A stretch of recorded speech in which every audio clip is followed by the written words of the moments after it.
Welcome back, Ducks and Kings fans, to Royally Quacked, episode 11. Yeah! The Anze Kopitar and Saku Koivu episode. There's a throwback for you Ducks fans. Oh my goodness. Yeah, right? Okay. Yeah. I like it. Yeah. So now that both of our teams are no longer playing, so this is officially our first end of season podcast for you guys. So, are you ready to get into this? Here we go! It's not a podcast without that, is it? I don't know, is it? No, I say we keep that in. So it's your trivia question this week, right? It is. All right. And I have a good one. Go for it. I think I have a good one. Okay. Who holds the rookie scoring record for the Ducks? Part B for the Kings. I think it's Zegers for the Ducks. Is that your final answer? That's my final answer. You are correct. Yeah. And I have some stats here. Maybe we should I think he had what 61 points? It was either 61 points. Oh, there we go. Let's go. 75 games. What 25 goals? 23 goals. Oh, I was you're close. Okay, and then the Kings. Okay, so what was his really bad stat though? Penalties. He had 50 penalty minutes in 75 games. That's not that bad. That's not bad. That's like one game for the Ducks this last year. Okay. What was his really bad stat? Yeah. How good was the team? Think about it. Well, his plus minus probably awful. Yeah, he was a minus my favorite number. 21. Well, there you go. 21. Would you venture a guess who's number 2? Paul Kariya. Paul Kariya is 8th. Really? Oh, He only had 39 points this first year.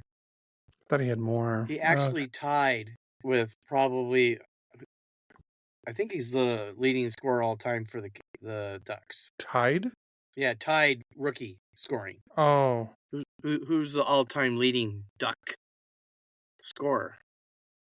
Getzlaf. There you go. Really? Oh. So did he have 55 assists and 5 goals or 6 goals? 14 goals, 25 assists. Kariya had 18 goals, 21 assists. He was a minus 17. Wow. Getzlaf was a plus 6 because... Well, they were good. Well, yeah. Didn't they win the cup? Yeah. His first year? Well, I think his rookie year, yes. Wait. I don't know. Was he still considered a rookie that year? I don't know. Well, they were still good the next year. They lost in the Western Conference Finals in 2006 to the Oilers. So, yeah. Okay. Number 2, the guy who just retired was traded to get him. Oh, Bobby Ryan. Dustin Penner 3rd, McTavish 4th. Dustin Penner. I forgot about that. Yeah, Chris Kunitz, then Cam Fowler, Getzlaf, Kariya, Beauchemin, Lupul, Drysdale was there. Raquel was quite a ways down the list. Now let's go to the Kings. Oh boy. How recent is this Kings player? I'll tell you the year. 86-87. Oh boy. See, I don't really know the Kings from back then because, well, one, I wasn't born yet. He's still with the Kings. Oh, was it the Luc Robitaille? Luc Robitaille. Oh. He had 84 points in 79 games. 84 points. 45 goals as a rookie. 39 assists. Wow. Anjay's 5th on the list at 61. He ties Zegras. Oh. Yeah. Interesting, huh? Yeah. Good question.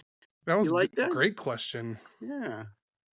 All right. Perfect. Well, you want to, I'm sorry to say this, but you want to finish off with the last of your scores of the year? Of course I do. We got to end up the season. This is actually the last time we'll be talking about a game until what, like, Well, our team's games. our team's games, yes. Until what, late September, early October. Early October, because usually the season Okay. starts around my birthday, so or a little after that. Yeah, his birthday's October 5th. You can all wish him a happy birthday when it comes up. Okay. So last week we did the podcast before the game. So Yeah. it was game 4. You know, the Kings came to play, guys. I mean, I was proud of the way the Kings played on Sunday. They played such a great. They dominated that game. In my it kind of opinion. reminds me of the 2012-2014 team. Yeah. They were dominant. Unfortunately, they couldn't put a puck in the net. Unfortunately, how good the Kings were, Skinner was just that much better. Skinner was he was the player of the game. Yeah. Absolutely the player. But, you know, Big Save Dave played great too. I mean, he only had 13 shots on him, but some of them were high quality. Most of the shots the Kings had weren't as high quality. And I think they outshot them, 33-13 and lost. But they had 44 hits, guys. 44. I mean, I was impressed with them. But they lost 1-0, put them down 3-1. I don't remember what I predicted, but I think I had us winning this game. I think we both had them winning. Yeah. Game 5, I had picked a 5-4 game, Edmonton, and Cody picked a 5-3 game, Edmonton, which, man, we were both really close there. It was really a 1-goal game, so I win. The Edmonton beat them 4-3. These were the stats. Laferriere got his first in the playoffs, assisted by Gavrikov, his second, and Roy his first. Lizotte got his first of the playoffs, assisted by Arvidsson, his third, and England, his first. Then the third goal was Kempe, his fourth, assisted by Roy, his second, and Fiala only has 1 assist in 5 games. Riddick had 22 saves on 26 shots. The Kings had 57 hits. Wow. 57. But you want to know what the difference was? McDavid? No. Special teams. Oh, yeah. Well, that was the whole series. Their penalty kill, we didn't score a power play goal, I don't believe. And they scored 8 or 9. I mean, 5-on-5, we played them even, guys. Special teams lost the series for us, guys. So, you know, it's going to be on to move into what's going to happen in the offseason, at least with the Kings and the Ducks. And I think we might be talking about that in a little bit. But I think we are going to go right into the playoffs, are we not, Cody?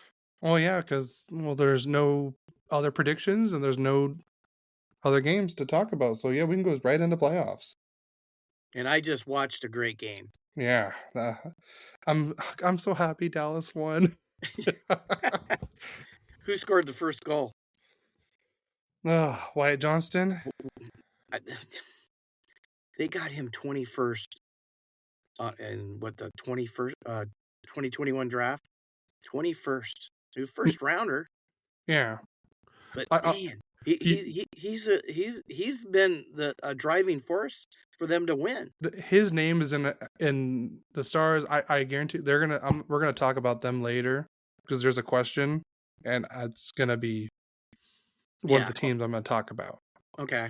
But man, I'm glad Dallas ended up coming back from that 0-2 deficit, and especially losing their first 2 games at home. So I guess we'll go right in just talking about that series first. Oh, we already are. Yeah, so it's a good start. It's on the top left of the Yeah. bracket anyways, at least the bracket I'm looking at. So I think you and I both had Dallas winning this series.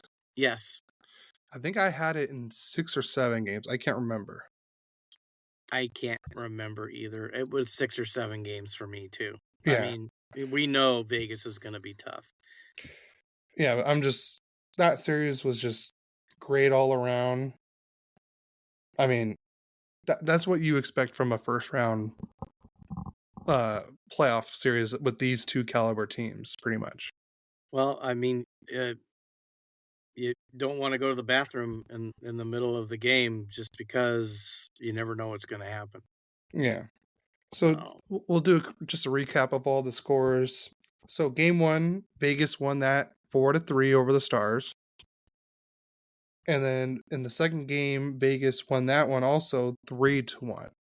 And then the series went over to Vegas. So now Vegas was the home team, and Dallas won both games there. They won 3-2 in overtime and 4-2. So now the series is tied, going back to Dallas. And Dallas comes back and wins that 3-2 to take a 3-2 series lead. And then, of course, the series goes back to Vegas, and Vegas wins that 2-0 to tie the series to force a game 7. And then the game just finished an hour and a half ago? Yeah, about that. So, and Dallas won the game 2-1 to win the series 4-3. Who's your MVP of that series? I see. I don't know the full stats of this, but if I had from what I've heard, I think it's probably Wyatt Johnston. From what Either him or probably Ottinger. Yeah, I can see that. Yeah, I it's a tough pick on that one. Yeah. All right, next series. Yeah, we're gonna go to Winnipeg. You want to talk about this one? Stanley Cup final, and they only could win one game. I told you I did that all on my gut. I mean, because Winnipeg was hot at the end of the season, and I was hoping they would just continue it because it's a great story. That's a great story for hockey. That a smaller town team, not New York, not LA, someone different. Not Toronto. Well, Toronto can barely win one series, so we don't have to worry about that one as much. Well, that's another great series to talk about later. Yeah. But Winnipeg, they won, didn't they? Didn't they win the first game and then lost 4 straight? Yeah. So I'll do a quick game recap, or series recap, I should say. So yes, Winnipeg did win the first game 7-6.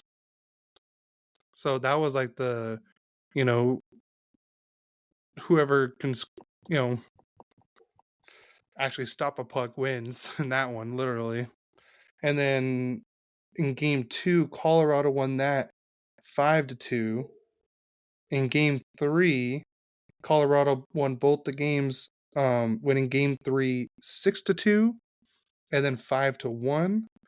And then to finish the series, Colorado won the last one 6-3. I just think it's crazy. And I know we're gonna talk about this later a little bit, but I think we already know Hellenbuck is probably gonna win the Vezina. But he gave up, was it 6, 5, 6, 5, 6. Well, an old hockey term. He got beat like a rented mule. But here's the thing, and so Hellenbuck did have an interview for after the series was over.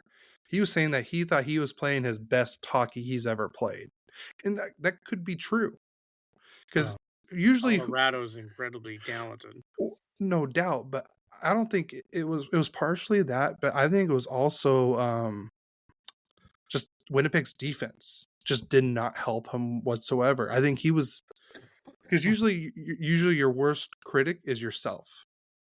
And I guess Hellenbuck was going over his game review saying like, oh yeah, I could have saved that, or I could have saved that.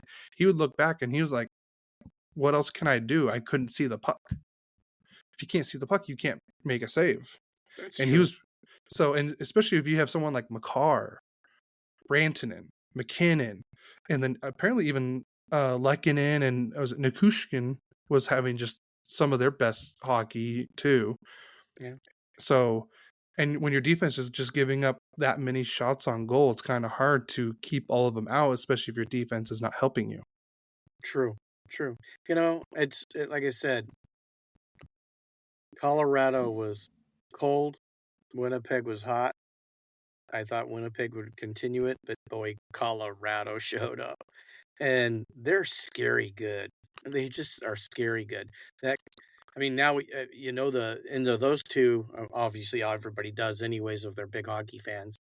But now you got Dallas and Colorado. What another great series. Oh, I know. Oh my God. Can you just imagine that? It's crazy. Yeah, it is. So, and you have Dallas winning that, don't you? I think I have Dallas winning everything, including the Stanley Cup. I can't remember if I have them or the Kings. But I have Dallas and Carolina in the final. Well, Dallas has a good shot at it, but man, I'd be scared about Colorado. Yeah, I mean, I'd be scared about the Stars too because I feel like they have, I think, more depth than the Avalanche do. Yeah, but they don't have the star power that Colorado. Oh, no. Has McKinnon. I mean, Ratnan. Yeah, all the names I named off earlier. Yeah, I completely agree. Where Dallas, I think, has a advantages in goal. But man, you got this offensive juggernaut to go against. That, to me, that's a pick'em. I think either team could do it. Just depends who shows up. Yeah, that's very true. So, well, you want to move on to Nashville, Vancouver. Nashville, Vancouver. Another disappointing series. Yeah, I think you and I both picked Nashville in this one, right? I did. I did too. But you know what? Vancouver, they pulled it together. They got a lot of talent. I think they have more talent than Nashville does. But I didn't know if they could play the team game like Nashville does, because Nashville, they were the hottest team going into the playoffs. They'd won. Yeah. They were way down for a while, and what did they win? A bunch of games, 12, 13 games in a row, and brought them right back into the playoff picture, and then they were the number one wild card team. Yeah. I think they had like an 18-game point streak, I believe. Yeah, something like, yeah. So, but, Vancouver, maybe they are real. Because, you looked at them last year, they didn't make the playoffs. Yeah.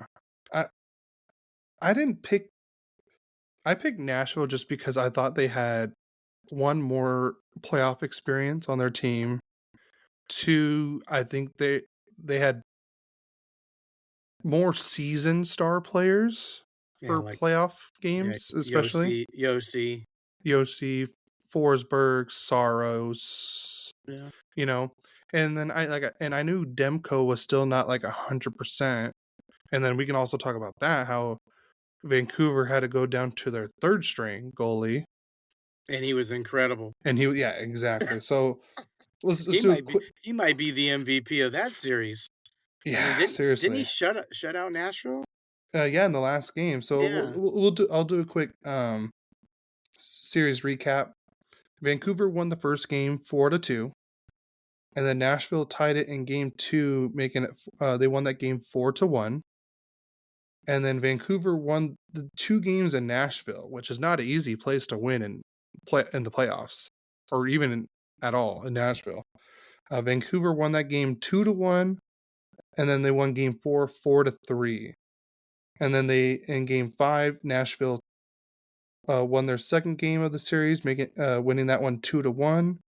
And then Vancouver won the last game 6 to win the series 1-0, and I believe they scored with like 99 seconds left. And everything. And then I was listening Elias to the game. Lindholm took a cross-checking penalty with 35 seconds left.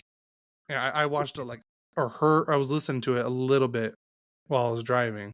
And I was like, man, I wish I could watch this game right now. Yeah, it was another, nobody got blown out really. I mean, not a severe blowout, any of those games. No, I would So, say the only real blowouts we had in the Western side, I would say, was just the Colorado Winnipeg series was, I would say, the biggest blowout. yes. And Well, no. Well, yeah, I guess. I guess they beat, Winnipeg worse than the Edmonton beat the Kings. It was yeah, still 4 games to 1. yeah. So, But I'm just saying, like, the scores during the series, and everything. Like, I mean, it was like they scored 5, 6 goals in every game. In this one, it was like you have a 2-1, 1-0. Like they were pretty close games. well, there were battles, that's for Yeah. sure. And then you just want to do a quick little recap of the Edmonton. Yeah, we could do that really quick. Okay. I mean, obviously, we saw Edmonton win in at 4 games to Yeah. 1. So Um, so I'll just do a quick series recap. In game 1, Edmonton won 7-4. In game 2, the Kings won 5-4 in overtime. Game 3, Edmonton won 6-1. Game 4, Edmonton won 1-0, which we already talked about. And then in the last one, Edmonton won 4-3 to win the series. yeah. And after game 5, or even after game 4, I heard it like quite a bit of times this week on the Jeff Merrick show and 32 Thoughts. They were saying, like, if you would have told me that one in the Edmonton LA series, that one game a team won 5-4 and 1-0, they would have guessed that Edmonton would have won the 5-4 game and the Kings would have won the 1-0 game. But it was the complete opposite. It was a weird series. The Kings were the same problem they had except for early in the season when they were playing so well is inconsistency. So we'll finish with that because they've heard all about the Kings and stuff. We talk about them. So now do you want to do round 2? You have Dallas and Colorado. Let's before we move on to the other side. Okay. You want to keep Dallas going, winning that series? I don't know. Because Colorado just looks so good. I know mine's busted and yours is semi-busted in each area. But we can go. We still have to live with that, what we picked in the early season. But let's see. Okay, we're going to go and pick after we know. Yeah. I think Colorado's going to take Dallas. I'm going to stay with Dallas. Okay. I'm going to stay with Dallas.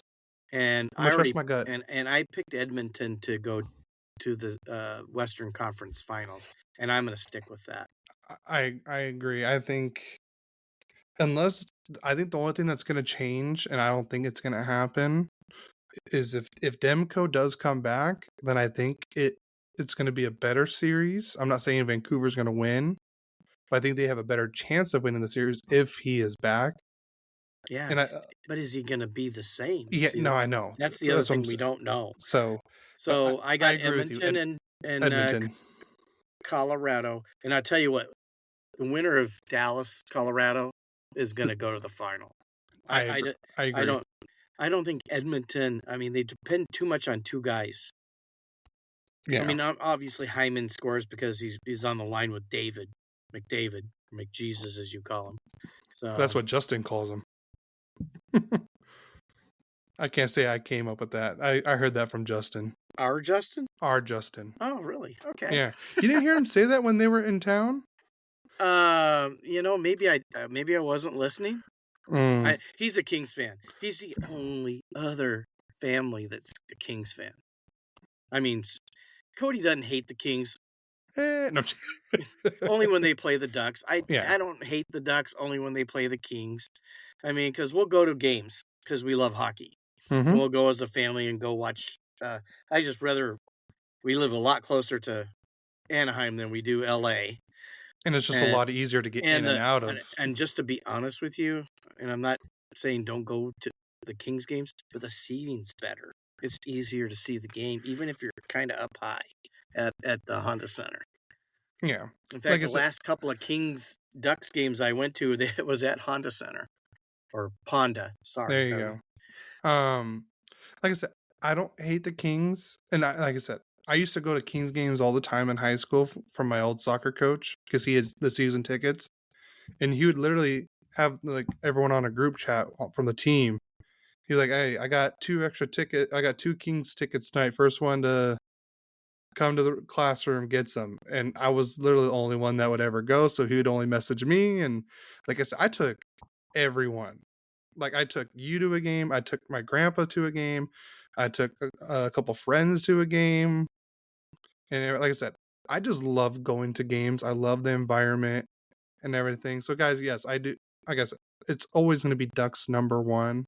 But you also, I love going to games. I love the atmosphere, and I always have a good time just going to sporting events. Yeah. Oh, you went and saw the Kraken. Yeah, well, but that was the Ducks were playing. Yeah. That was Oh. honestly, I kind of wish the Ducks were playing at the same time because I probably would have enjoyed the game a little bit more. Because Yeah. Well, this was not this last year, guys. It was the season before when they were just bad.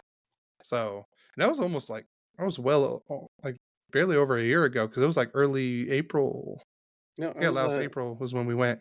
it was the end of March that you went up there, but the game was in April, first Yeah, part of April. yeah. Like I said, I because it was an opening day weekend for baseball. The weekend we were there, but yeah, guys, if you ever think that like, hey, should I go to a Seattle Kraken game? Go. It was beautiful, great atmosphere. I would love to go again if I could. Take me. Well, we still need to do like our father-son San Jose trip in Vegas and Utah. Oh yeah, Utah. Yeah. The Stormin' Norman Mormons, Stormin' Mormons there. Stormin' Mormons. Yeah. All right, so you want to go over the Florida series? Oh yeah. Yeah. I know you got This is where my bracket got messed up. Yeah. I, I picked Florida, but I think I picked it in 6. I think I don't think I went 7. Maybe I did. I think I Just picked 7. maybe out of respect for Tampa Bay, but man, Florida just basically walked right through Tampa Bay. Literally. 4-1. You want to give the scores, Cody? Yeah. So in game 1, Florida won 3-2. And then it was the exact same score in game 2, 3-2 Florida. And game 3, series went over to Tampa because it was such a far drive for them. Florida won that one 5-3. Tampa Bay stays alive, winning game 4 of a score of 6-3. And in game number 5, Florida finishes the series winning 6-1. And I could tell you, and I think I was watching the end of the Florida Tampa game on game 5. It wasn't a 6-1 win. I think it was more like a 3 or 4. I think it was a closer game than you guys think. I think the last 2 goals were empty netters. So it was a closer game than you guys think. Yeah. So it was a good series. So Florida moves on to the second round. Yep.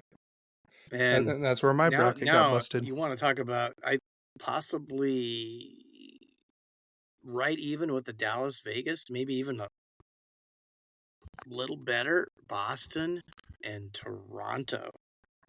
So here's the thing. Is Toronto a better team without Matthews? Well, you have to realize they didn't have Nylander. And he was instrumental in bringing them back in the series. And that game, the final game was like 2-1, right? Yeah, so we'll do a quick series recap. Boston won the first game 5-1. Toronto won game 2 3-2.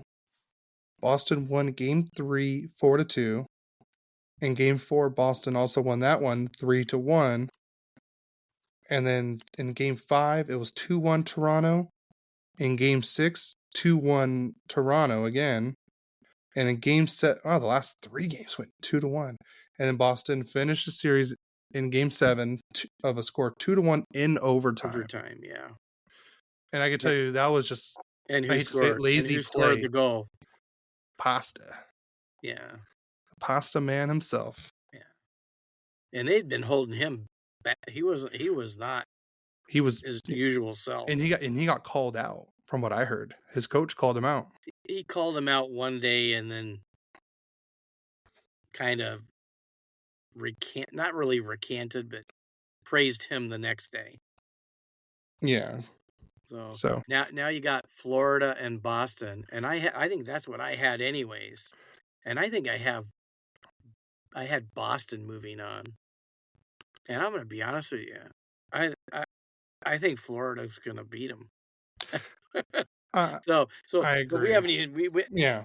I jumped the gun on that one. Well, these next 2 series are the quickest series of the of their first round. So in the Washington New York Rangers series, the Capitals got swept by the Rangers. The Rangers won game 1 4-1, game 2 4-3, game 3 3-1, and then game 4 the Rangers won 4-2. And I believe Ovechkin had 0 goals in this series. That's just crazy. I think that's more surprising than the sweep. Well, when you look at the Rangers, where are they really weak? Somebody's got to play bad. They're strong. I mean, they got Fox. They got Sabanajad. They got Panarin, Chris Kreider, yeah, and Trocheck. Trocheck. I mean, there was another guy in I know I talk about my fantasy hockey team. That Here guy, we go I again. picked him up. He won this fantasy. I didn't even, you know what? I didn't even think he was anything. And then I picked him up, and dang, he went crazy. I mean, didn't he not have his best year? No, he definitely did. I mean, to me, it's like, oh, I'll take him. And then he ended up being, right at the top of my list of scoring. I mean, just behind maybe I had Sidney Crosby. Yeah. No, so, I think this was Trocheck's probably one of his best year. He had a career year. So, I mean, they're scary good. I know originally I picked them. They're going to be Stanley Cup champions. I'm not going to deter from that. I still think I believe in them. Yeah. They're scary good. So, and then the last first round series that we're going to talk about, it was the Carolina Hurricanes versus the New York Islanders. Carolina won this series 4-1. In game 1, Carolina won 3-1. In game 2, Carolina won 5-3. In game 3, it was 3-2 Carolina. And the Islanders came back in game 4 to win in 2 overtime, 3-2. And Carolina finished them off in game 5, winning 6-3. So, like I said, I don't think that was a surprise series either. Like, I think that's mostly what everyone had. Yeah. I mean, obviously Washington was like almost like a minus 40. And how do you make the playoffs being minus 40? Yeah. I mean, the Kings were like a plus 50. They're like 90 better than Washington, and yet Edmonton smoked them. I don't even know what the Ducks. I don't even remember what the Ducks were for the year. They were minus. No, I just don't know what. No, I know they were minus. I wasn't doubting that. I just want to know, were they as bad as Washington? I was just curious. So now we'll do our predictions for the round 2. Florida, Boston. Who do you have? I'm gonna say I'm gonna have Florida go instead of Boston. I'm gonna go. I think they're as good defensively, but I think they're better offensively as Boston is. But gosh, I think it's gonna be it's gonna go probably 6 or 7 games. 6 or 7 games. I'm gonna go ballsy on this one. I'm gonna say Florida in 5 games. Whoa. Yeah. That could happen. Because Bobrovsky is playing his probably just as good as he was last year in the playoffs. Yeah. And I feel like they got more scoring, and I think they're better defensively this year too. Well, Boston's usually one of the top defensive teams in the league. Yeah, but I mean, but when And you I think have a Florida is maybe better than them. yeah That's why I'm saying they got more scoring and at least as good a defense. yeah, So you have to go with them. but yeah, I'm gonna say 5. I'm gonna say that one's done in 5 games. Real quick, the Dallas Avalanche series. How many games do you have that one going? 7. 7. Yeah. I agree. And then Edmonton, Vancouver. How many games? 6. I agree. All right, last one. Rangers, Hurricanes. Rangers in 6. Rangers in 6. Yeah. I'm gonna go Carolina in 6 because that's who I have going on. Well, we already know that Rangers are up 1-0, guys. Doesn't mean anything. I know it doesn't because look what Dallas did. Yeah, they came back exactly. and won a series being down 2-0 there. But I would have the Rangers winning and then Florida. And you talk about another great series. Yeah, I mean, seriously. the East now is way tougher than the West. I think both those series could be incredibly good. Dallas and Colorado is going to be incredibly good. Vancouver and Edmonton can be incredibly good, but I'm not sure what we're going to get. Because I think Vancouver actually won the season series over Edmonton. But I know I think majority of the games were played when Edmonton was just crap in the beginning of the year. Yeah. Well, there went the idea, like at Thanksgiving, if you're not in the playoff hunt, right? I mean, they kept talking, oh, yeah, they're out. Look at them. Yeah. No, They came dang close to winning the Pacific game. Yeah, they were like, what, 4 or 5 points away? Something like that. It was incredible, the comeback. It looked like they weren't even going to make the playoffs at all at the beginning of the year. True. So true.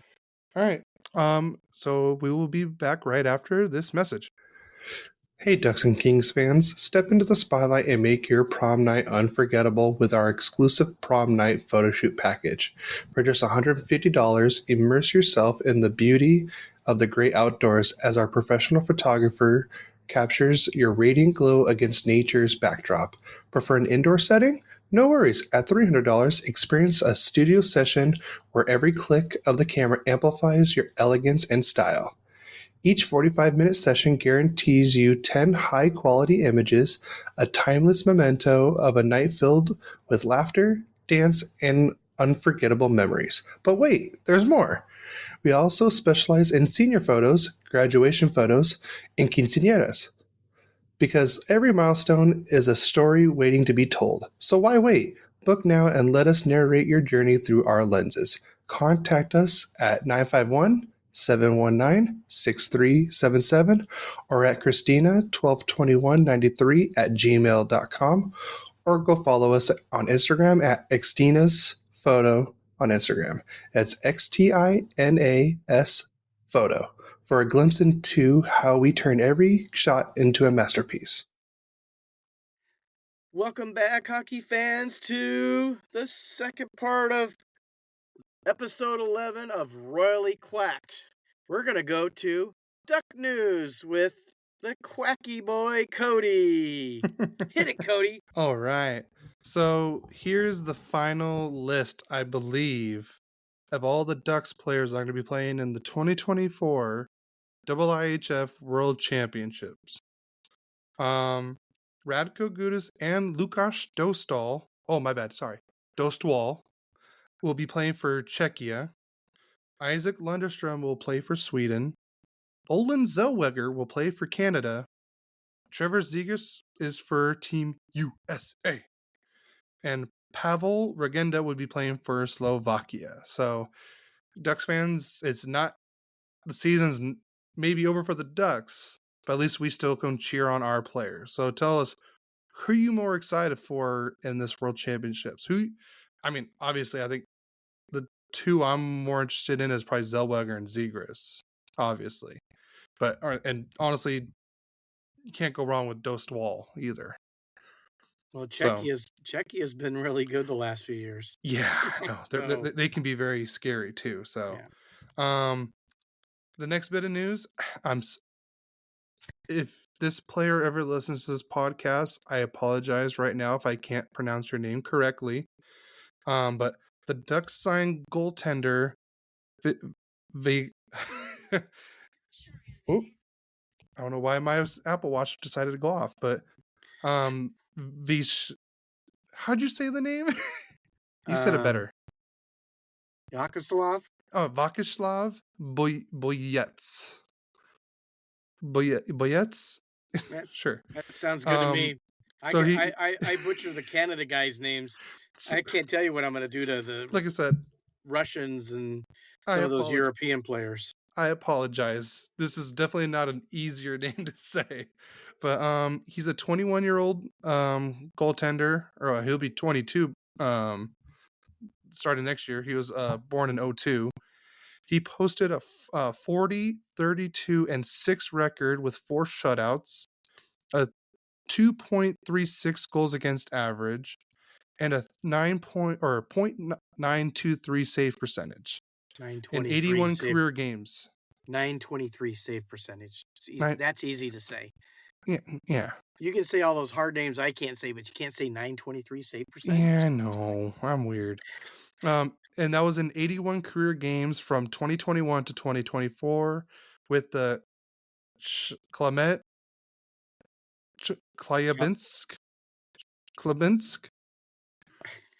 Yeah. It was in the of the VHL. It's Russian second division. He's a 6'4", tall kid. 184-pound goaltender, and he made his KHL debut this season with Traktor. There's that word again. Shabasins. This is too funny. Chelyabinsk. Yeah, there you go. This is too funny. I'm keeping it in. And he played it, appearing in 1 game for Russia's top division. It's too funny. I got to keep that in. And the last bit of news is the Ducks have announced the following injury updates from all the players that were injured at the end of the year. So Mason McTavish missed the final 6 games with a sprained MCL he suffered on April 2nd in Calgary. McTavish will not need surgery and he will be cleared soon. So, like I said, that's good news. Pavel Minchikov, like I can say that no problem. Missed the season's final 8 games with a bone contusion suffered on March 30th at Edmonton. Mintikov will be ready for the start of training camp in September. Max Jones was out of action late in the season with a sprained MC joint and has since been cleared from the injury. And the last bit of news is Brock McGinn is recovering from back surgery. His original timeline of 4 months remains unchanged. So I believe only technically 3 of those players are signed to play next year. Max Jones is a RFA, I believe. So we'll see how that goes. But we'll talk about that on a later podcast. All right, so Kings news.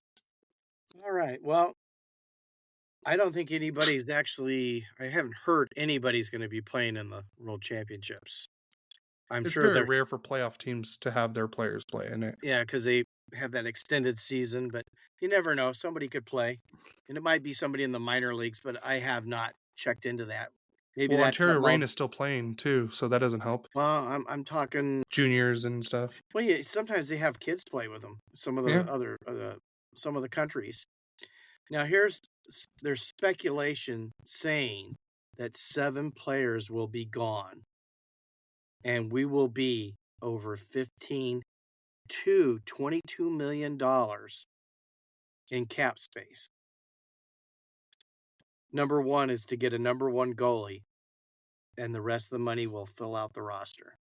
We'll see. Do you think that's a smart idea? Well, I don't know if you can count on Talbot being that good again. He's going to be another year older. Yeah. And both him and Riddick are UFAs, Yeah. and maybe they're 2 of the 7. I mean, obviously we know that Roy is a UFA. Arvidsson's a UFA. I don't know it's going to be interesting to see what happens with that. I mean, we couldn't beat Edmonton with all these guys anyways. How are we going to change this roster? Here's my second thought is Turcotte, Alex Turcotte, Akil Thomas, and Sammy Fagemo going to be promoted to the Kings this year? Fagemo had 41 goals, which was a Reign record. Wow, I mean, that's even crazy. more than, if you guys all remember, Martin Ferk. I mean, he was a goal-scoring legend in the AHL. He scored more goals than Martin Ferk. So, could they be Kings? It depends on injury, depends on what else is going to happen. But it would be nice to see somebody coming up. It really would. And since we talked about that first part about, getting a number 1 goalie, who would you like to see protecting the nets for the Kings next year? I mean, Saros has been mentioned. I mean, there was a trade for Olmark, I think, during the trade deadline that didn't happen. That's because he vetoed it. Yeah, well, he might feel differently because he's not playing probably unless Swayman fails. He's not going to play. Yeah. Swayman's been incredibly good for Boston. Next bit of Kings news is Quentin Byfield going to be the face of the franchise next year? Is he going to take him another big step up? Kopi's going to be another year older, but I didn't see him slowing down. Nope. I love Kopi. He's one of my favorites. But I do think Byfield's going to have to take a bigger role next year. Yeah. And the biggest question is, will Blake and Hiller be back? Or is the search for their replacements happening right now? Good question, right? Let us know your questions. Let us know your thought. You can just send us. We actually had somebody send us a whole bunch of thoughts we're going to talk about today. Mm-hmm. So that'll probably be after league news. Yep. But we want to hear from you guys. What do you think? How Ducks are we fans, doing? Yeah, Ducks fans, Kings fans, or just fans of hockey. Just send us your comments, and I'll, if you want, we'll talk about it here on the podcast. So Absolutely. All right. Anything else with Kings news? No, let's go on to the league news. We got a bit of that. Yeah. Well, one news and the rest is actually our main topic. This is the biggest news of the week was Dave Hackstall was fired as the Seattle Kraken's head coach after 3 seasons. Believe it or not, he was the longest tenured Pacific Division coach until this. That's crazy. And this season hasn't been technically finished yet. And now, starting next year, our longest tenured coach is in this division is Bruce Cassidy from Vegas with 2 seasons. So you're telling me from not just 2 seasons ago, everyone's changed their coach once. Yeah, like a year and a half, maybe? A year and a half. Yeah. Okay. Yeah. I think was it him? I think he's the second longest now. Yeah. Because Tocchet just got hired the middle of last season. Yeah, I believe you're right. Chris Knobloch was just appointed the coach for Edmonton. Hiller was the interim coach for the Kings. And then Bruce Cassidy is the longest tenured. The Calgary coach just got appointed this year. Well, he just finished his first year. Yeah, just finished his first year. And so did the Ducks. The Ducks coach just finished his first year. San Jose just fired their coach. I'm missing a team. Oh, and the Kraken just fired their coach. Yeah. So it's just crazy how many coaches have gone through. All right. So we don't have all the finalists yet for all the trophies, but this is the finalists for the trophies we have so far. The other finals I think will come out I want to say Monday and Tuesday, the last two, I believe. But first trophy, a Calder finalist. So this means the Calder finalist is like Rookie of the Year. So the finalist is Connor Bedard, Brock Faber, and Luke Hughes. Well, Bedard's going to win because there's a team named after him, the Chicago Bedards. There's a team named after him. That was funny. I got to tell you, that's a pretty good group. Yeah. I mean, we traded Faber, and he's been incredible for Minnesota. I mean, so in my this is and not my opinion, but I agree with what this was said on the Jeff Merrick show. Forgot the guy who said it is, and I agree with him.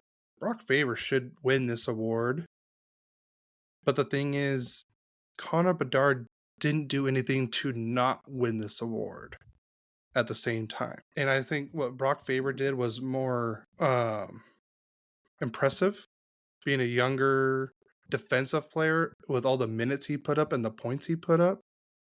So I think he deserves the Calder. But then again, Bedard was easily the front runner from before the season, before he was even drafted. Really, he was already like a finalist for this trophy. He's a junior McJesus now. Yeah, I just thought about that. Yeah. So thank you for that name, Justin. Hope you listen to our podcast. So, all right, who are you picking for this Calder? Ooh. Well, I think you're right. That it's a tough competition. I don't think it's a walk away for Bedard. But the one thing you said is probably true. He's the name. Like, he didn't do anything to not win it. Bedard did. 18? Yeah. Faber's 22. Yeah. I mean, he is definitely a more mature physically and everything. What Bedard has done at a young age is incredible. Yeah. He'll probably win it, but I wouldn't disagree if they pick Brock Faber. Yeah, I agree. And then who knows? Luke Hughes might be the best of them all.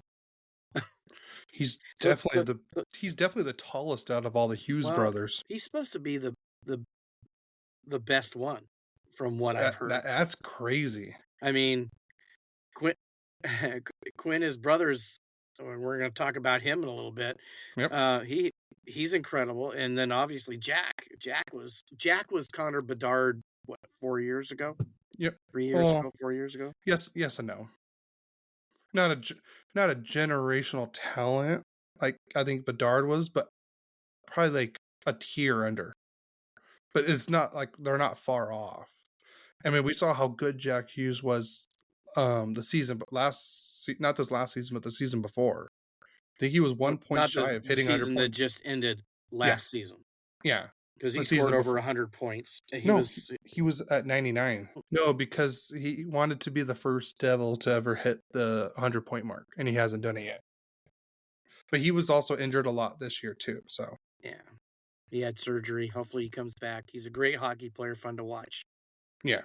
And I hope... I know he doesn't like Minchikov very much from when they played. Still don't know why that happened, but... All right, so you have... And like I said, Luke Hughes, if it wasn't for these other two players, he'd easily win this thing because he had a great year also. It's tough when you have three quality candidates like that. It's tough to pick. But if I had to bet my money on it, I'd bet on Bedard. Yeah, me too. Just because he's had the name. I agree. All right. Next award, the Jack Adams finalists, which is means the coach of the year. So the finalist is Rick Bowness, Rick Tocchet, and Andrew Burnett. Rick Bowness, Winnipeg Jets, Tocchet, Vancouver Canucks. Yep. And Burnett, why can't I think?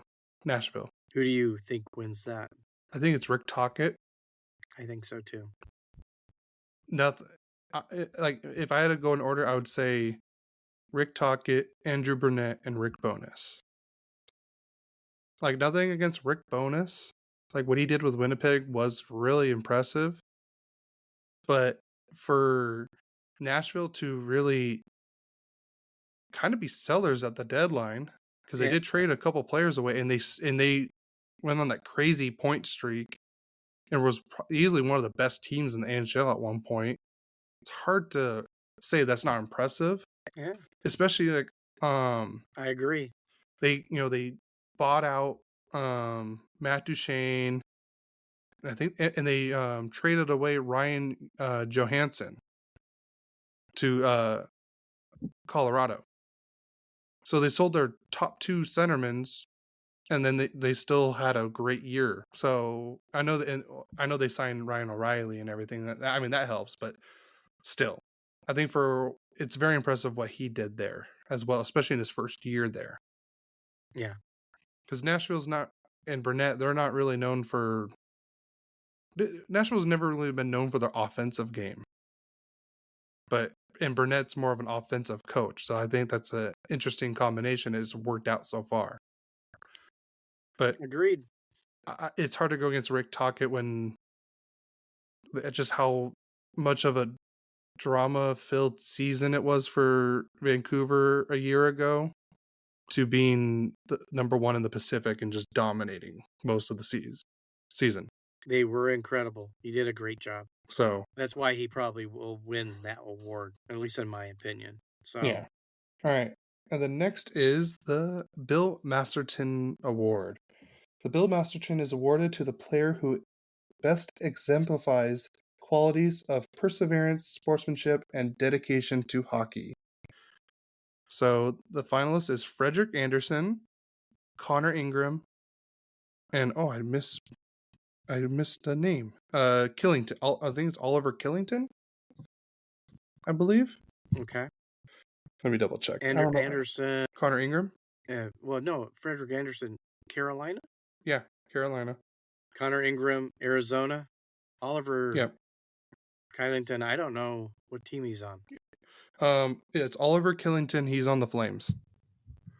I believe he's a defenseman. And see, since it's all about not just playing hockey but other things, we're not as aware about what they do.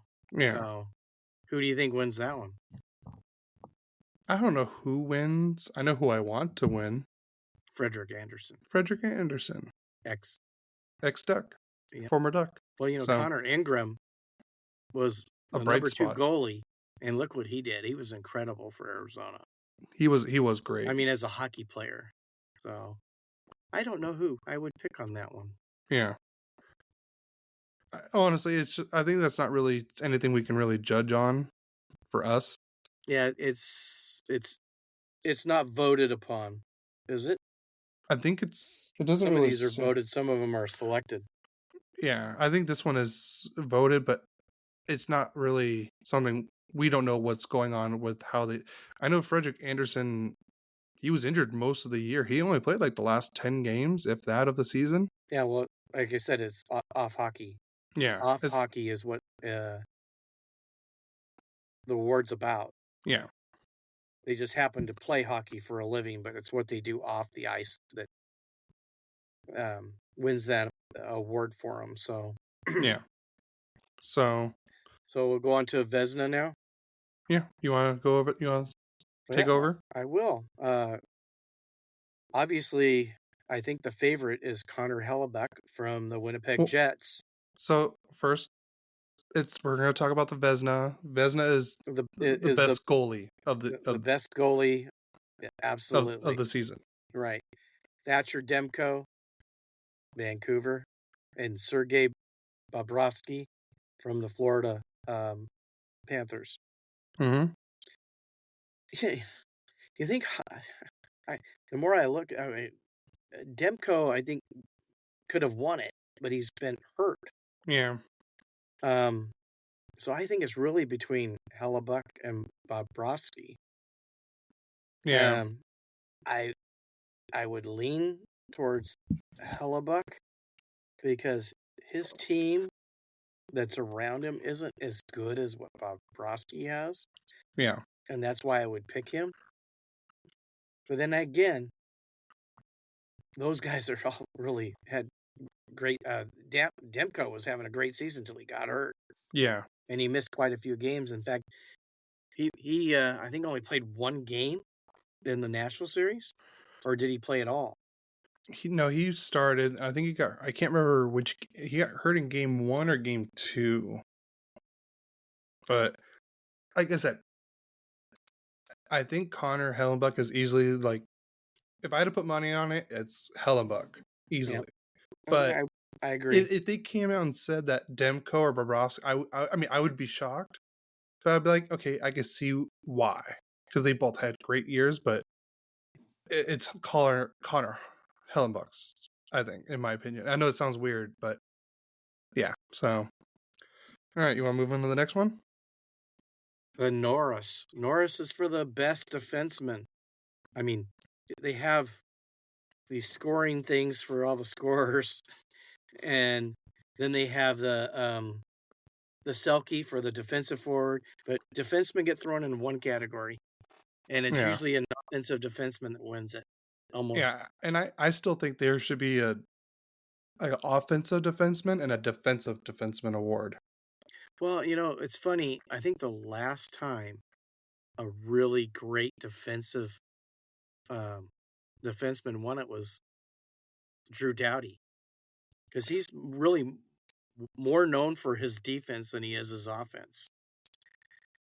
And that was quite a while ago, because it's usually the top scorers. So the finalists are Quinn Hughes from the Vancouver Canucks, Roman Josi from Nashville Predators, and Kel McCarr from the Colorado Avalanche. And they all had great seasons. Quinn Hughes had probably his best season ever. I can't say Josi, he's won it before. McCarr's won it before. I don't think it was their best season. So, kind of on that, I think Quinn Hughes should win it. But then again, if you know anything about politics, just about anything in politics in life, it doesn't always go the way you think it will go. Yeah. So, but that's how I see it. How do you see it, Cody?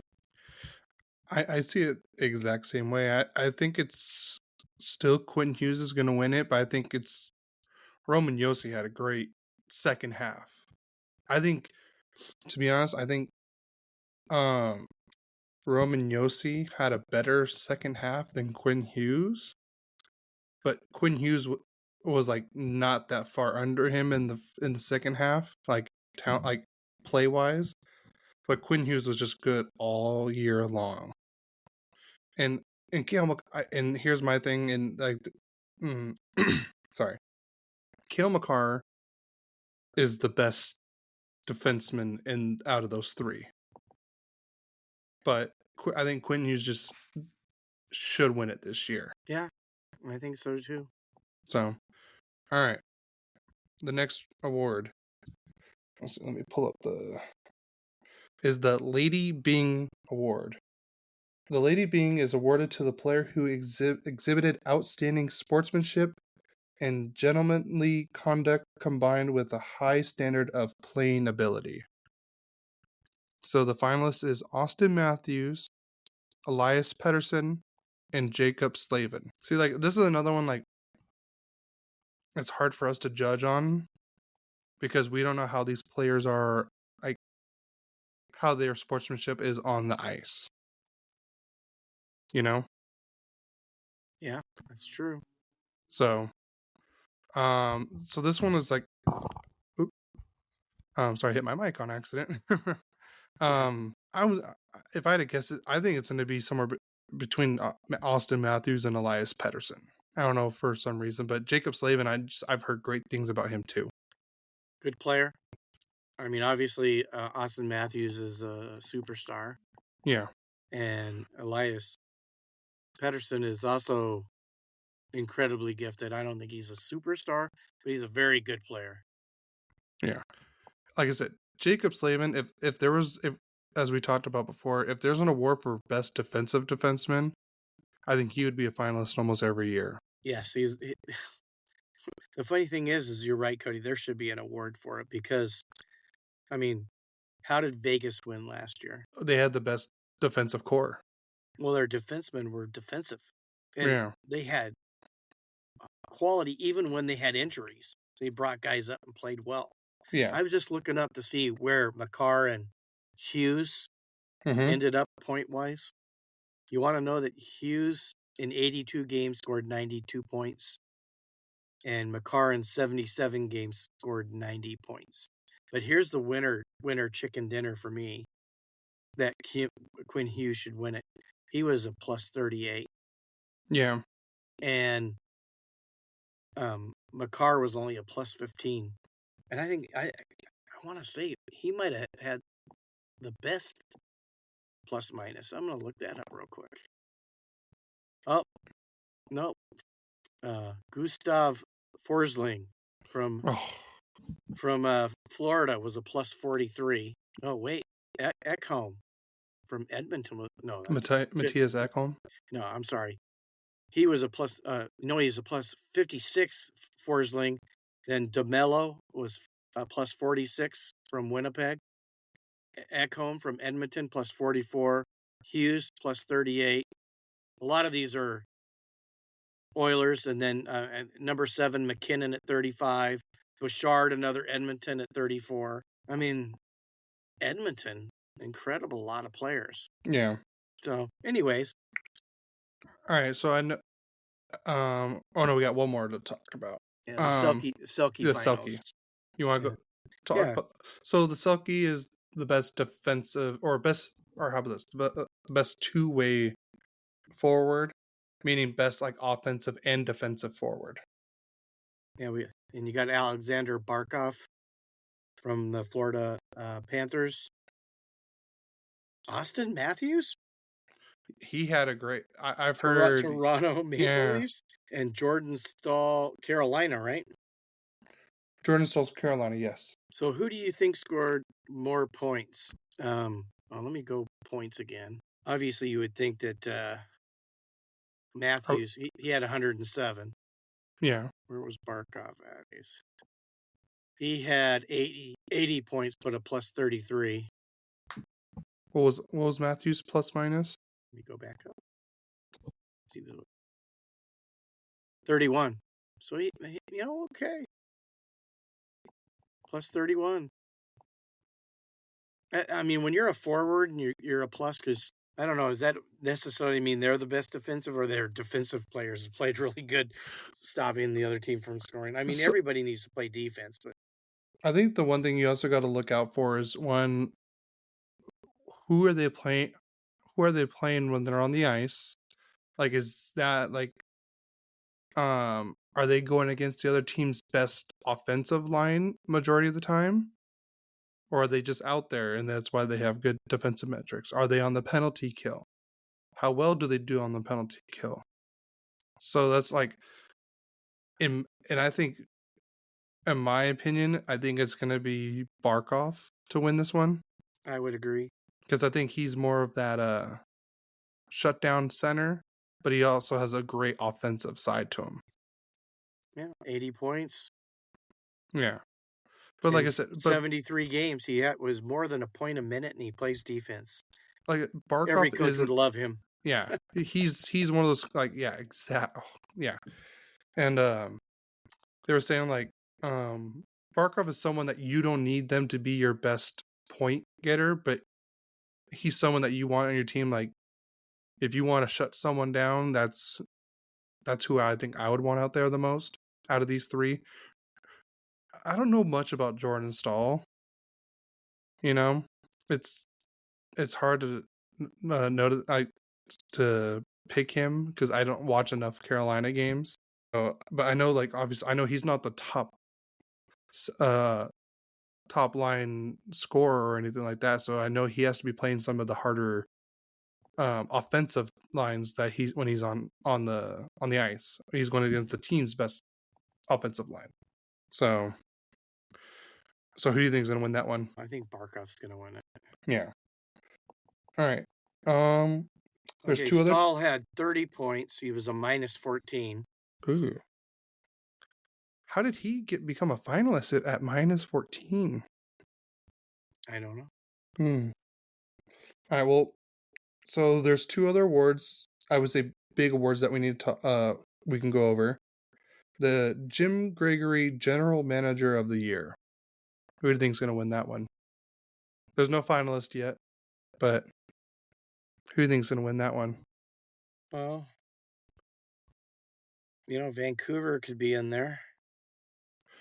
His GM. But did they really do anything this year to make their team better? Yeah, maybe he didn't make a trade. Sometimes the best move is no move at all.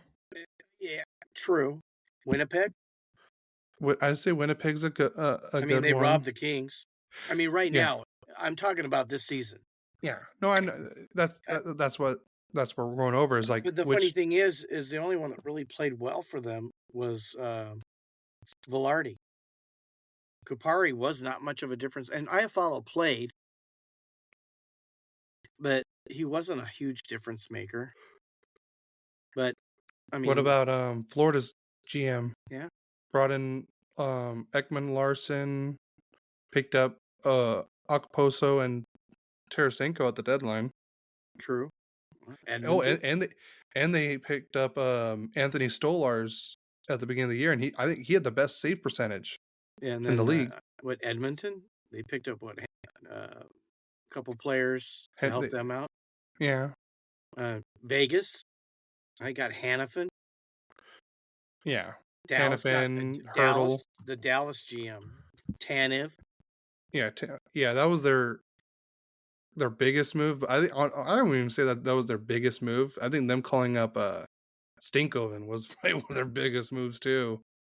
Yeah, there's other things than trades. It's what decisions you make. Yeah. Do you make good ones?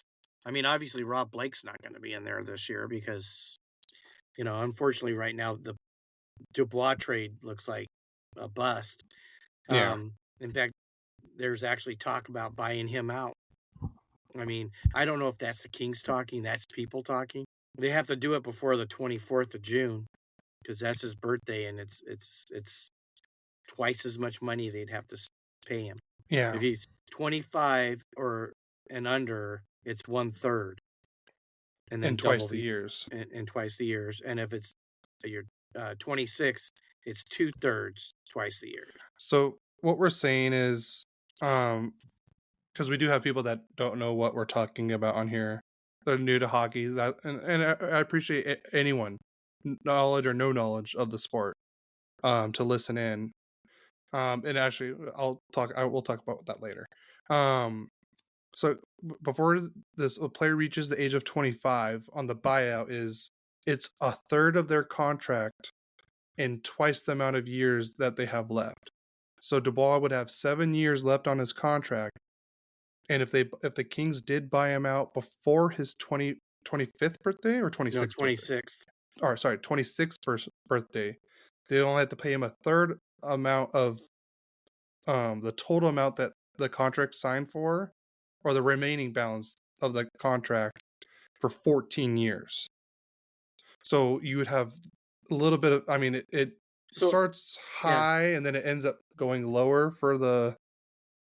Actually, I wonder if I could look it up for him on the Cat Friendly. So if you had to pay him $10,000, that was the contract, or $100,000.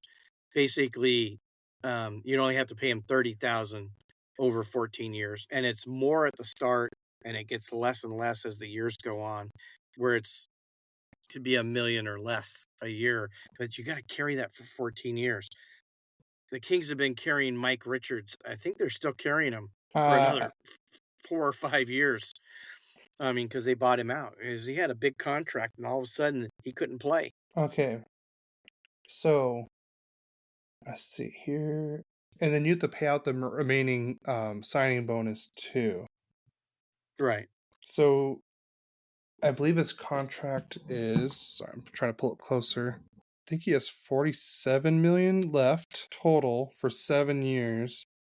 So then you'd only pay him a total of $27.833 million. So his cap hit for the first 2 years would be 1.6 and 1.5, and then moves up to 2.5 3.7, 3.8, 3.8. Then it goes to 2.8 and then 1.130 from 2031 till 2038. So that'll be on your cap hit till 2038 if you bought him out before his birthday. I'm going to be honest with you. I think that's a bad move. I agree. I mean, especially after just one season. Well, here's the thing. Same thing when he got traded to Winnipeg. He didn't have a great first season, and then the next season it was his best season. Yeah. So let's talk about one last trophy. Okay. The Hart Memorial Trophy. So the Hart is pretty much the MVP trophy, but it's also awarded. It's awarded to the player judged most valuable to his team. So, who are your 3 finalists, and who are you picking to win?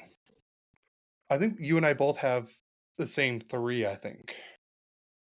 Well, I be honest with you, I think McKinnon has to be in there, and then Kucherov had a great season. Well, Kucherov had the most points. I know. And then McJesus, right? Those would be Junior, my 3. McJesus Senior.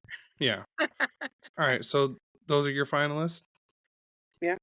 Those are my finalists too. Who's winning for you? Wow. I think I'd go with McKinnon. Really? I thought you were gonna go with Kucherov, but I'm going McKinnon well, too. Kucherov, that's the most valuable player.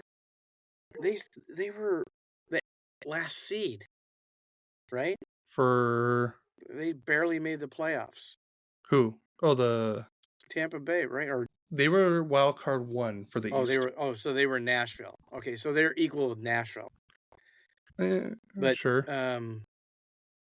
Colorado only came in 3rd. Yeah, I could see Kucherov getting it. I mean, I think he won it one other time. He led the league in scoring. That was in 2018, 2019, I believe. That was when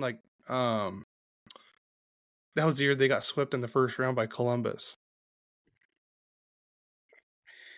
I think that honestly, I think that could be a crapshoot depending on who's. It's all the writers voting for it, right? Yeah, that one is. Yeah, not the players.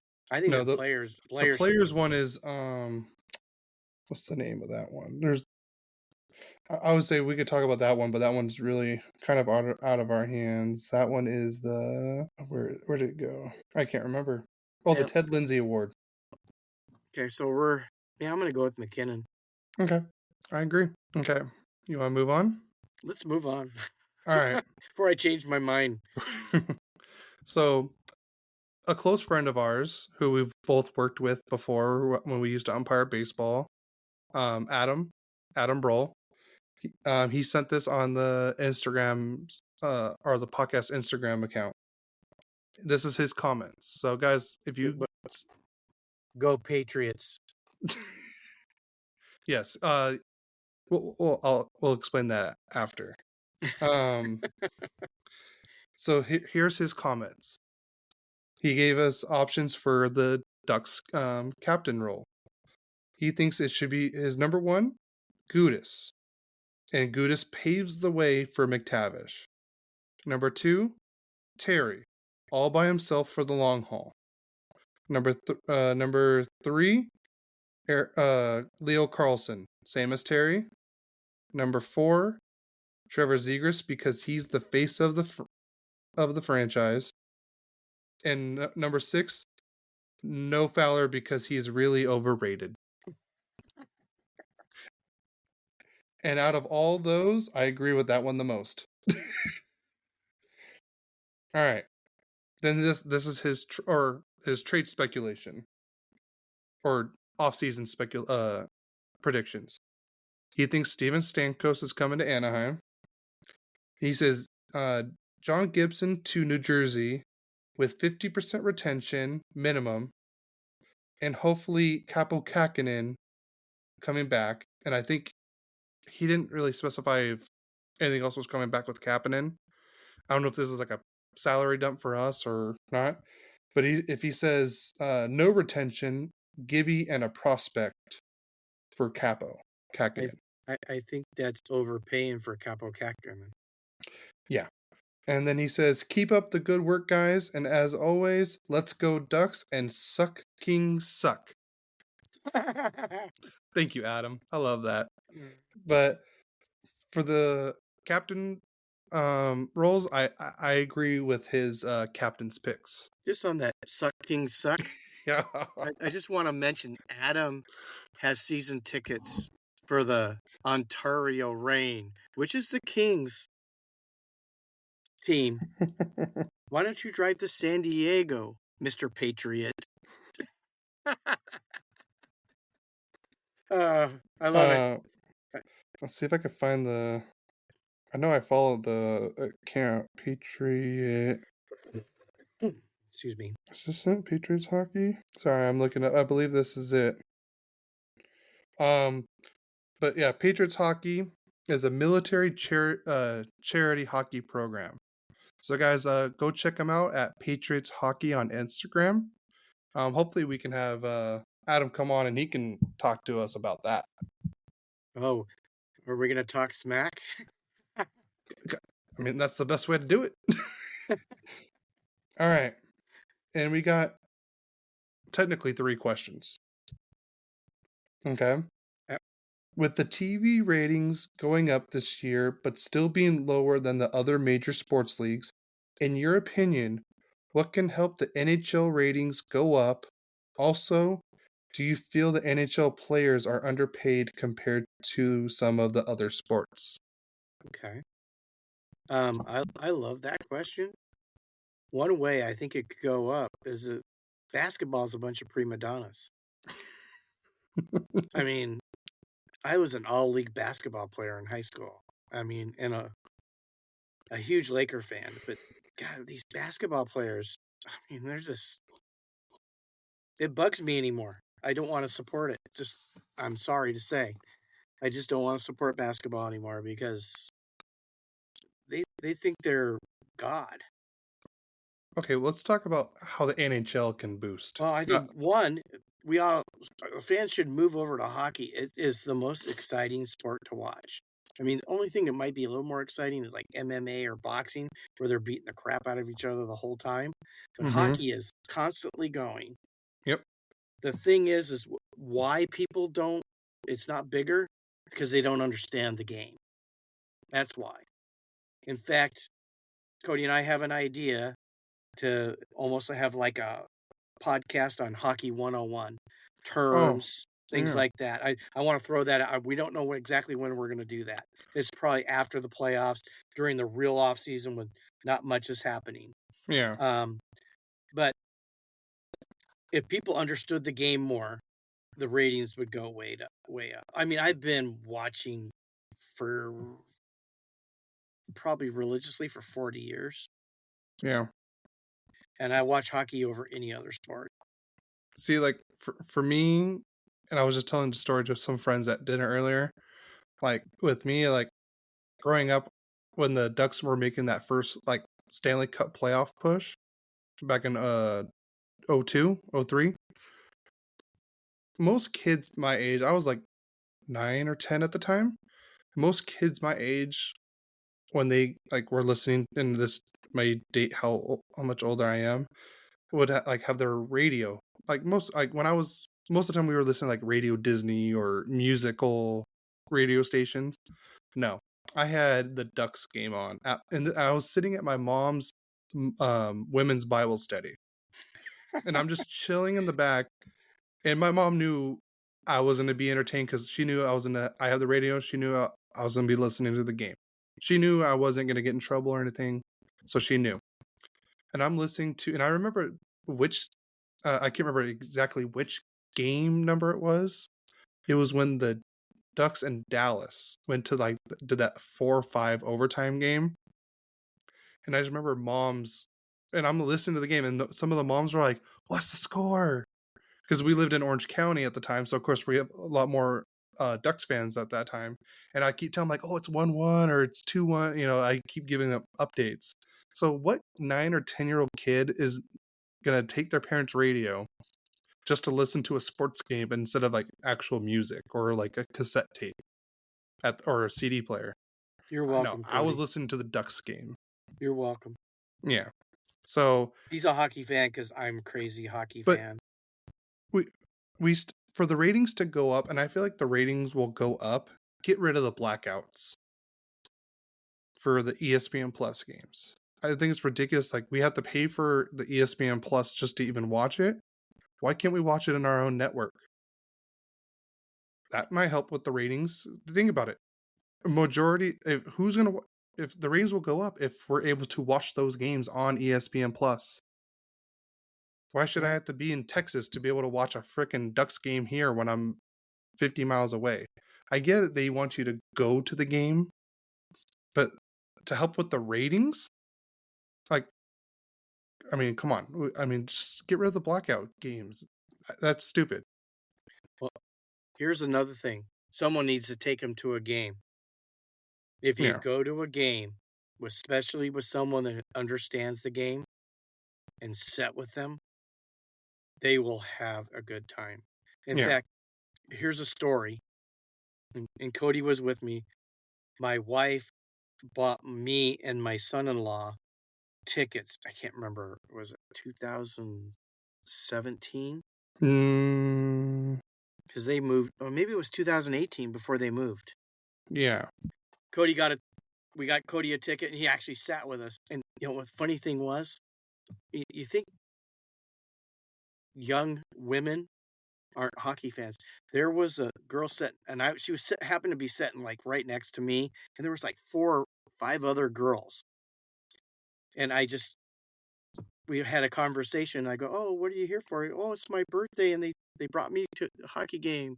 Isn't that awesome?" And I'm Hmm. going, "That is awesome." She goes, "Oh God, yes." Because she had moved from out of state, moved in. They, a friend was a hockey fan, took her to a game. Now she's a huge hockey fan. You ought to see how crazy people get. Yeah. I mean, they're crazy for hockey. I mean, but a lot of people don't go. They think it's expensive. I mean, It depends on which games you go you to. know, we went to that one Duck game. I mean, I know you're supposed to take Big Mac, but he couldn't go because grandma was sick or something. So you took me to the game. And what were those seats? Like $25? Like 15, it was like 15 a piece. I mean, So we were sitting up in the high, I mean, we were like at the very top. I think we were like in the middle of the top, but yeah, but like you could still still. great view. It was a great game. I mean, unfortunately, the Ducks weren't very good No. this year. I Well, think they lost that game, but they played Florida. yeah. In fact, we wanted you to go, and we went and saw them play Edmonton, and we had better seats than because they were Yeah. like $50 seats, but still $50.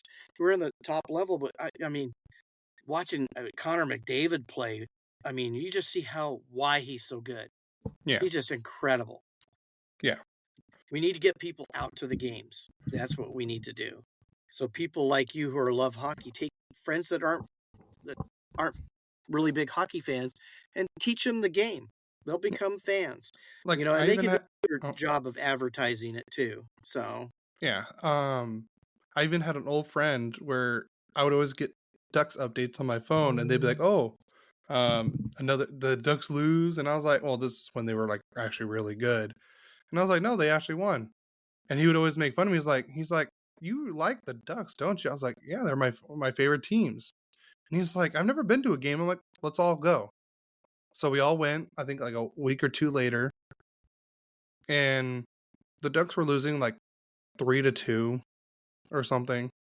And they were like, all right, well, the Ducks are. There was like 2 or 3 minutes left. They're like, oh, they're losing. Let's go. I'm like, no, I never leave when it's a 1-goal game.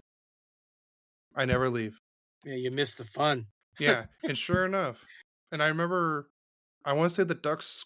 Corey Perry scored the game-tying goal with, I want to say like 2.5 seconds left, and then we win to. I think this was like one of the first years like 3-on-3 overtime started.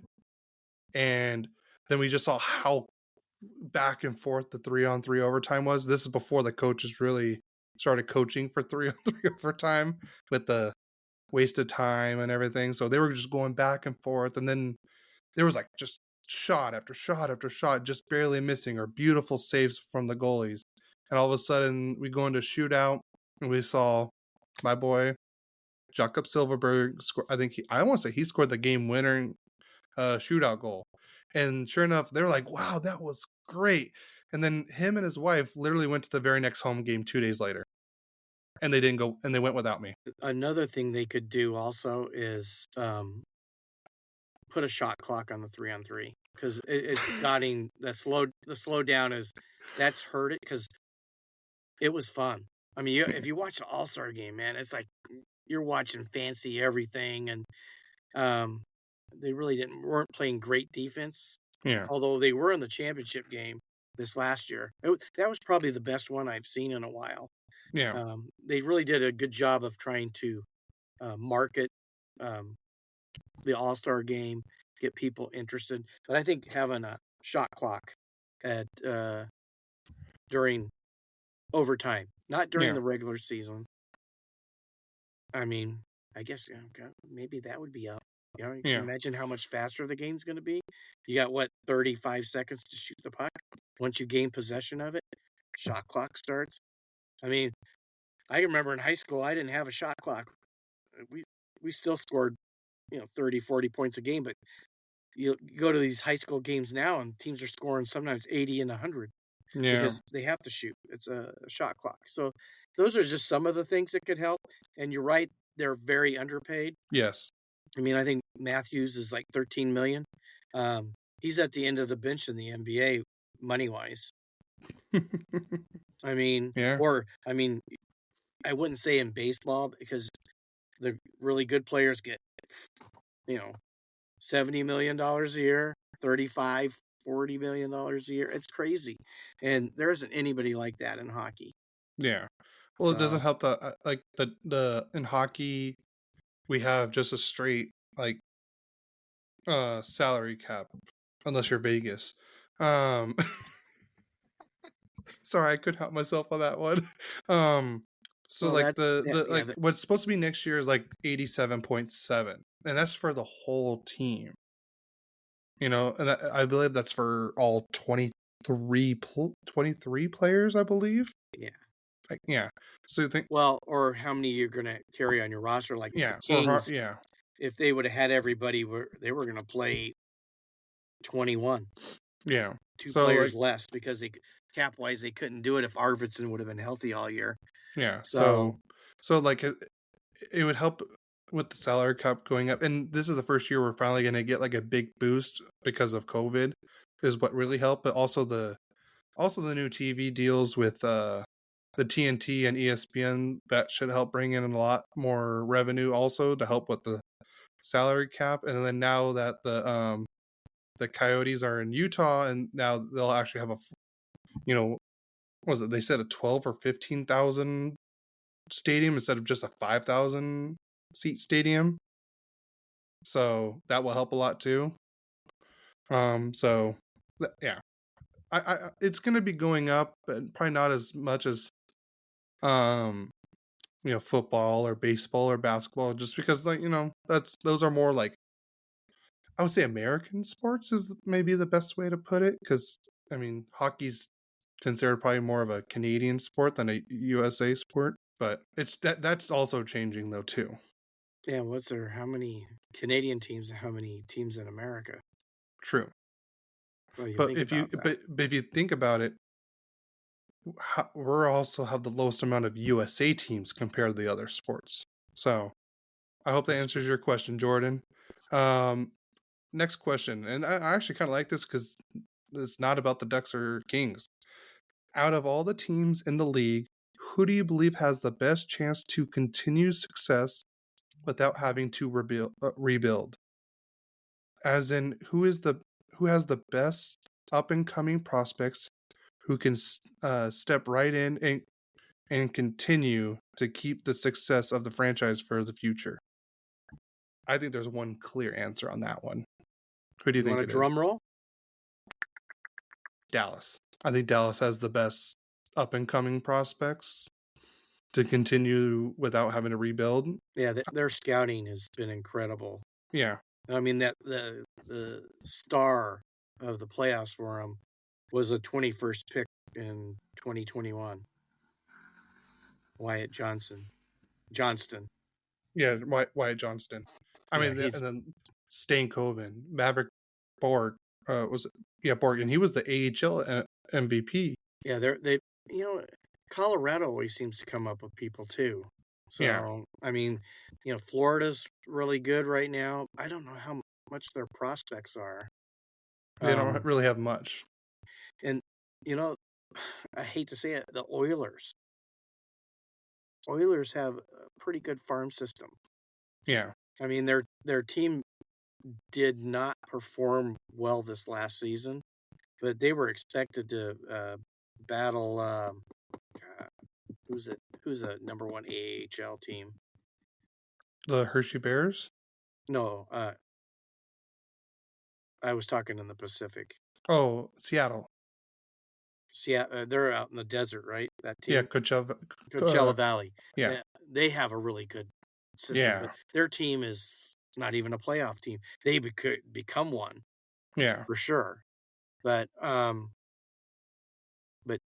Colorado keeps going and keeps.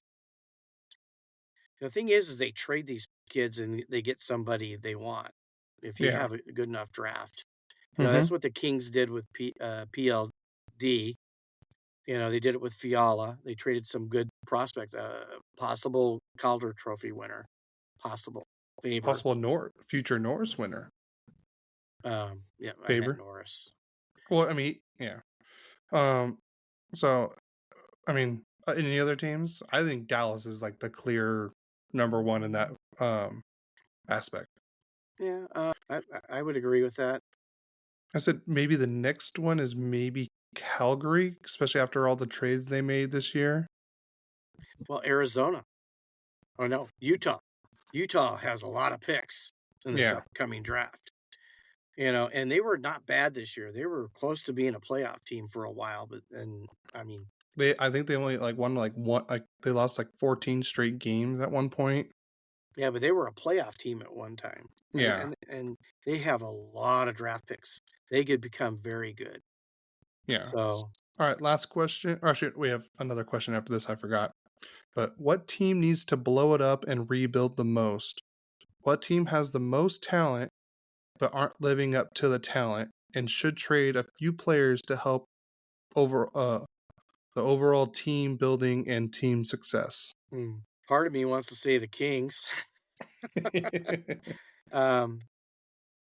But they did make the playoffs, and if they would have done anything on special teams, they could have at least taken the Oilers to more games like they did 2 years ago. Who else to blow up? I hate to say this, but I think needs to blow it up.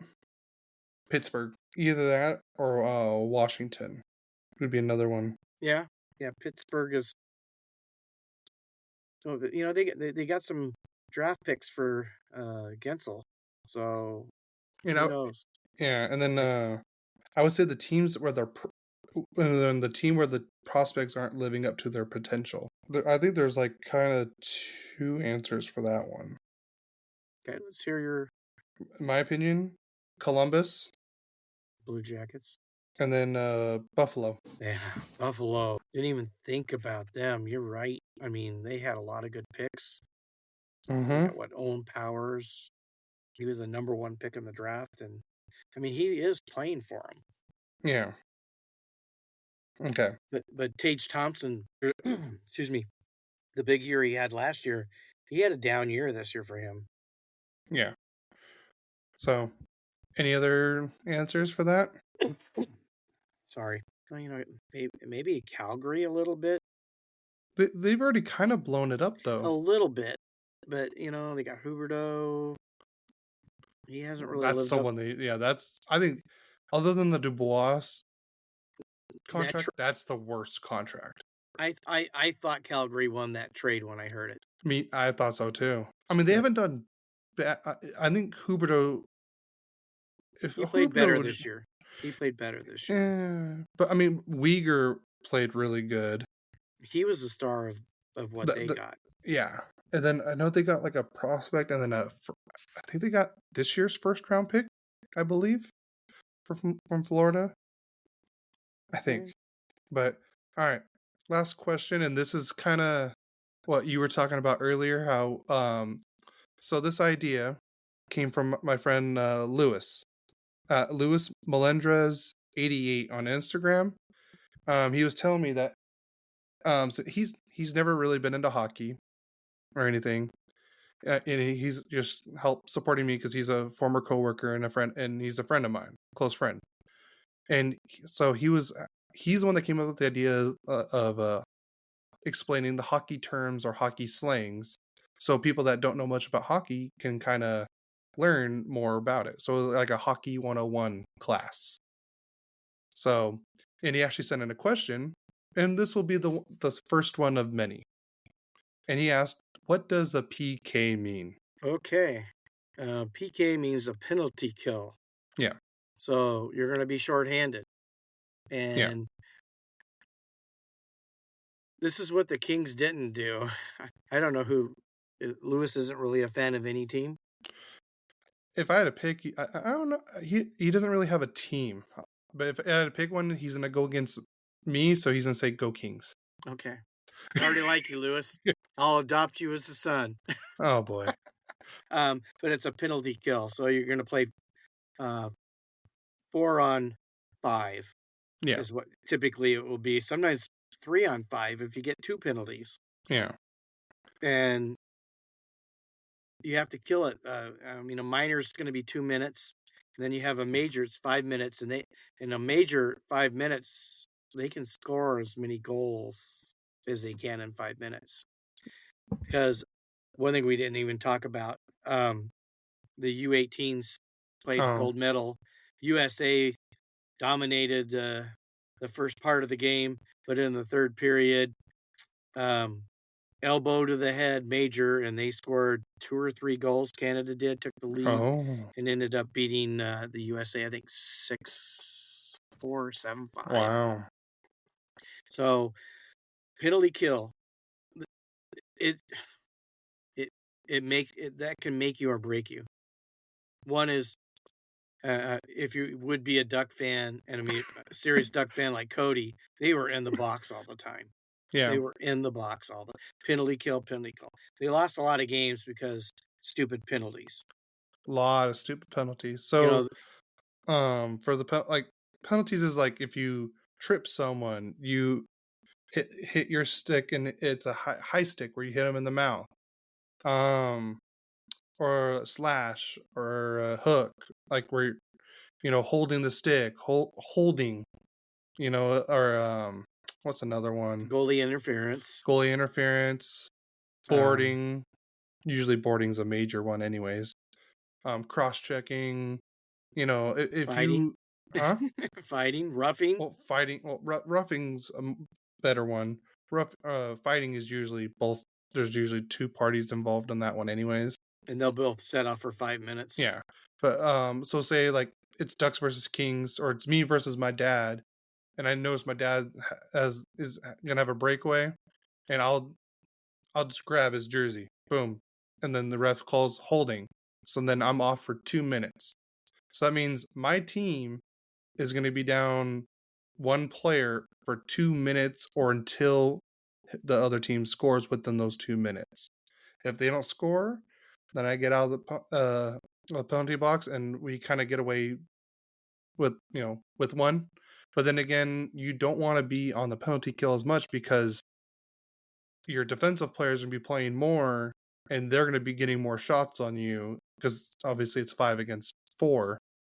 So you don't want to be taking too many penalties, obviously. So True. And the one thing is, if I have a breakaway and he pulls on my shirt from behind, I'm going to get a penalty shot, which means maybe. Well, I should get a penalty shot. No. But so like a penalty kill is just you don't want to be it's pretty much when you're down a man. And then we'll just get this out of the way. A power play is the complete opposite. Is when your team has the man advantage, and that's your best chance to score. So, like as my dad was saying, there's technically 3 types of penalties. There's a minor, which is you sit for 2 minutes, or the next one is a double minor. So it's the double minor is technically 2 penalties in one. Like, so say I have a double minor on me. A good example of that would be the height sticking. Yeah. It's Like probably the most common one. So if I hit Cody with my stick, and I'm bleeding, and well, it depends on how you're bleeding. If I'm bleeding from him hitting me, if I cut him, I'm gonna get either 4 minutes. I could get 5. Yeah, but you can let's get a major continue on a the high stick. So the double minor is, so say my team scores within the first 2 minutes. So say we score 30 seconds in. That first of the double is now gone. So now we have another 2 minutes to kill, or the other team has 2 minutes to kill. Right. So it's technically 2 penalties back to back. So if you kill, so say you kill the first 2 minutes, but then like again 30 seconds after you kill that first one, you score, then it's over, and then it's 5-on-5 again. Yeah. And then major penalty usually involves the player getting ejected at the same, most of the time getting ejected, and a major penalty is you can score as many goals as you want during that 5-minute period, pretty much. And that's what happened today in the U18s. Yeah. Another one that is probably, other than the bleeding with the high sticking, is you're holding and then you argue with the ref and you get unsportsmanlike. Yeah. So poor sportsmanship adds on. So now you got a 4-minute. And like Cody said, if you score in the first 10 seconds of the first one, that knocks off 2 minutes, and then they only have to kill 2 more minutes. So I hope that answers your question. Yeah, but Lewis, that was a great idea for the hockey terms and everything. So, but it's getting pretty late, and I think we're almost at 2 hours. Or almost. Are we? Wow, yeah, we went long. Yeah, okay. So went by fast. Yep. I love you guys. Yeah. So guys, please like and follow us on all social medias at Royally Quack. We would really appreciate it. Send in your questions. You don't have to wait for me to post the story. You can always just message me right away on the Royally Quack podcast, like Adam did. He just, before he sent that to me, like I want to say Tuesday or so, he just sent the message over. So, like I said, please send in your comments or questions anytime, and we'll answer it here or talk about it on the podcast. So, are you ready to get out of here? I am. All right. So, guys, like I said, follow us on all our social medias. Tell your friends and family about us we're on Apple, Spotify, YouTube, iHeart, Amazon, all the other ones. If we're not on something you like, let me know. I'll try to put it up on that one too. And congrats to the winners from last week with the giveaways. So again, hopefully we can do another one soon. Sounds good. Yep. So we'll talk to you guys next week. Go Kings, go! And quack, quack, quack. Go Ducks.